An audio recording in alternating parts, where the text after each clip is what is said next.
Assalamualaikum warahmatullahi wabarakatuh. Halo semuanya, perkenalkan nama saya Alfian Akbar Syahreza. Saya dari SMA Negeri 2 Tambun Selatan, kelas 10-5. Di sini saya akan menyampaikan resensi dari novel yang sudah saya baca. Novel yang sudah saya baca berjudul Wesel Pos karya Ratih Kumala. Novel ini terbit pada tahun 2018 dan diterbitkan oleh PT Gramedia Pustaka Utama. Dan novel ini mempunyai jumlah 120 halaman. Novel ini juga bisa kalian baca melalui aplikasi Ipusnas seperti saya. Saya juga membacanya melalui aplikasi Ipusnas. Nah, dan juga saya mendapatkan arahan dari ibu guru saya, yaitu Bu Hani Siti Rukmana. Dan selanjutnya saya akan menjelaskan apa isi cerita dari novel Wesel Pos ini. Jadi novel ini menceritakan tentang kehidupan seorang anak perempuan yang bernama Elisa yang tinggal di daerah perkampungan dan nekat pergi ke Jakarta menemui kakaknya. Dan di sana dia menghadapi banyak drama kehidupan seperti mengalami kesedihan, mengalami keributan dengan orang lain dan semacamnya. Untuk lebih jelasnya, saya akan merangkum dan menyampaikan sinopsis dari cerita ini. Jadi, ada tokoh yang bernama Elisa yang tinggal di sebuah perkampungan. Dan Elisa ini mempunyai kakak. Dan dia ini, sebelum itu dia ini punya ibu, tapi ibunya ini sudah meninggal. Jadi dia ini ingin nekat menemui kakaknya yang di Jakarta. Tanpa persiapan atau banyak pikir panjang, dia langsung menyiapkan barang yang sedikit. Jadi dia cuma bawa baju ganti, HP jadul, duit 150.000, dan juga Wesel Pos ini. Nah, singkat cerita, dia sudah sampai di Jakarta. Dia menemui seseorang bernama Fahri. Jadi Fahri ini jadi si Fahri ini kayak dia punya hubungan yang dekat gitu sama kakaknya si Elisa ini yang bernama Iqbal. Jadi Elisa ini menanyakan banyak pertanyaan ke Fahri. Si kakaknya ini tinggal di mana, kabarnya gimana, dan lain-lain. Tapi si Fahri ini nggak langsung menjawab ke Elisa karena sebenarnya kakaknya ini sudah meninggal.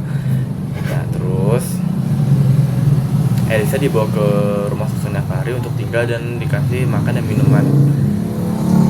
Dan lanjut esok hari, dia masih menanyakan bagaimana kabarnya Fahri ini.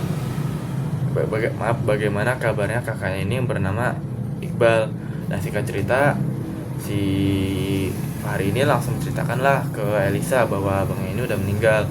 Jadi si Elisa yang merasa sedih, dia pergi ke Jakarta ini sia-sia bahwa sampai Jakarta ini dia nggak menemui kakaknya. Tetapi juga banyak konflik lainnya, seperti sebenarnya si Fahri ini dia itu kurir narkoba dan banyak konflik lainnya. Jadi saya rangkum mungkin cukup sampai bahwa Elsa tahu abangnya sudah meninggal. Selanjutnya saya akan merinci alur tokoh dan kelebihan kekurangan dari cerita ini. Yang pertama, alur yang digunakan dalam cerita ini merupakan gabungan. Ada alur maju dan juga alur mundur. Mengapa alur maju? Jadi di cerita ini menceritakan cerita Elisa dari awal, dari kampungnya ini dan pergi ke Jakarta dan bertemu si Fahri ini. Tetapi mengapa juga termasuk ada alur mundur? Jadi di tengah cerita juga ada flashback atau kilas balik yang menceritakan bagaimana ceritanya si kakaknya Elisa ini yang bernama Iqbal bisa meninggal. Dan terus saya akan menyebutkan tokoh-tokohnya dalam cerita ini. Yang pertama ada Elisa, kakaknya Elisa yang bernama Iqbal tadi. Ada Fahri, ada Bang Mehmet yang tidak terlalu tersorot dalam cerita, dan juga ada dan juga ada ibunya Elisa ini yang sudah meninggal. Selanjutnya ada kelebihan dan kekurangan dalam novel ini. Jadi kelebihannya dalam novel ini, bahasa yang digunakan cukup mudah, lalu juga gaul. Jadi saya menyarankan novel ini untuk para remaja dan juga untuk pada orang dewasa. Jika saya sarankan untuk anak-anak, ya tidak mungkin lah. Terus juga konfliknya tidak berbelit-belit, tidak terlalu banyak, jadi pembaca bisa fokus memahami satu konflik itu. Ya konfliknya nggak satu juga sih, mungkin ada 2-3, jadi nggak terlalu banyak lah. Terus kekurangannya menurut saya itu juga terdapat pada bahasa yang digunakan. Jadi bahasa yang digunakan itu walaupun gaul juga, tapi ada kata-kata kasar dan tidak senonoh dalam beberapa halaman. Dan juga terus halamannya sedikit, ceritanya juga sedikit pastinya.